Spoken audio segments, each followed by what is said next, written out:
ക്രിസ്തുവിൻ്റെ സമാധാനം നിങ്ങളോട് കൂടെ ഉണ്ടായിരിക്കട്ടെ.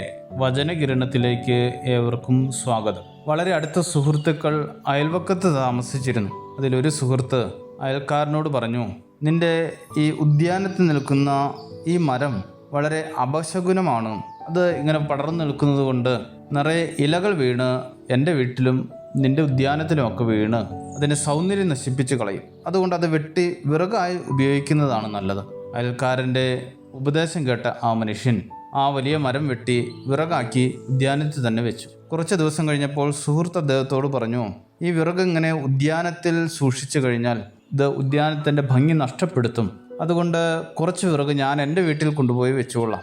അത് കേട്ടപ്പോൾ അയൽക്കാരന് മനസ്സിലായി, അത് ശരിയാണല്ലോ, കുറേ വിറക് അദ്ദേഹത്തിന് കൊടുക്കാമെന്ന്. അങ്ങനെ സുഹൃത്ത് അദ്ദേഹത്തിൻ്റെ കുറേ വിറക് തൻ്റെ വീട്ടിലേക്കും കൊണ്ടുപോയി. അങ്ങനെ ആ വിറക് മുഴുവൻ ഓരോ സമയങ്ങളിലായിട്ട് അദ്ദേഹം കൈവശമാക്കി. കുറച്ച് നാൾ കഴിഞ്ഞപ്പോഴാണ് അദ്ദേഹത്തിന് മനസ്സിലായത് സുഹൃത്തായ തൻ്റെ അയൽക്കാരൻ തന്നെ പറ്റിക്കുകയായിരുന്നു.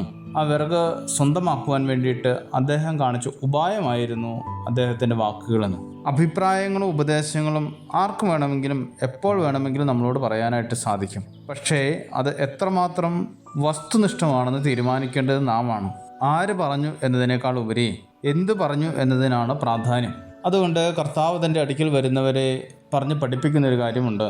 നിങ്ങൾ പരീശന്മാരുടെ ഉപദേശങ്ങളും പഠിപ്പിക്കലുകളും ജീവിതത്തിൽ പ്രാവർത്തികമാക്കണം. പക്ഷേ അവരുടെ ജീവിതം കണ്ട് ഒരിക്കലും നിങ്ങൾ അനുകരിക്കരുത് എന്ന് പറയുന്നത് അവർ പ്രവർത്തിക്കുന്നില്ല എന്ന് കർത്താവ് തന്നെ പറയുകയാണ്. പരീശന്മാരുടെ ഏറ്റവും വലിയ ദൗർബല്യവും അത് തന്നെയായിരുന്നു.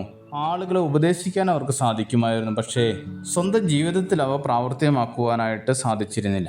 നമ്മുടെയൊക്കെ ജീവിതത്തിൽ നമ്മൾ പലപ്പോഴും ഉറ്റ സുഹൃത്തുക്കളാണെന്ന് കരുതുന്നവരും നമുക്ക് വളരെ വേണ്ടപ്പെട്ടവരാണെന്ന് കരുതുന്നവരും നമ്മുടെ കുടുംബത്തിലുള്ളവരാണെങ്കിലും അവർ പറയുന്ന ഉപദേശങ്ങൾ അപ്പാടെ സ്വീകരിക്കുക എന്നതിലുപരി പറയുന്ന ഉപദേശങ്ങളുടെ അന്തസ്സത്ത എന്താണെന്ന് മനസ്സിലാക്കി അത് ജീവിതത്തിൽ പ്രയോജനകരമായ വിധത്തിൽ സ്വീകരിക്കുക എന്നതാണ് പ്രധാനം. അതുകൊണ്ട് ഉപദേശങ്ങളെ അപ്പാടെ സ്വീകരിക്കുന്നവരാകാതെ ജീവിതത്തിൽ പ്രയോജനമുള്ളതാക്കി തീർക്കുക. മറ്റുള്ളവരുടെ മുമ്പിൽ പറ്റിക്കപ്പെടുന്നവരാകാതിരിക്കുക. സ്വന്തം ജീവിതവും സമാധാനവും സന്തോഷവും നഷ്ടപ്പെടുത്തി മറ്റുള്ളവരുടെ ഉപദേശങ്ങൾ സ്വീകരിക്കുന്നതിനേക്കാളും നല്ലത് നമ്മുടെയൊക്കെ ജീവിതത്തിൽ ദൈവത്തിൽ ആശ്രയിച്ച് മുന്നോട്ട് പോകുന്നതാണ്. അതുകൊണ്ട് സമാധാനം നിറഞ്ഞ ജീവിതത്തിന് നല്ല ഉപദേശങ്ങൾ സ്വീകരിക്കുന്നവരായി തീരുവാൻ ഏവർക്കും സാധിക്കട്ടെ. ശുഭദിനം നേരുന്നു. ദൈവം അനുഗ്രഹിക്കട്ടെ. ദൈവകൃപയിൽ ഞാൻ ആശ്രയിച്ച് അവൻ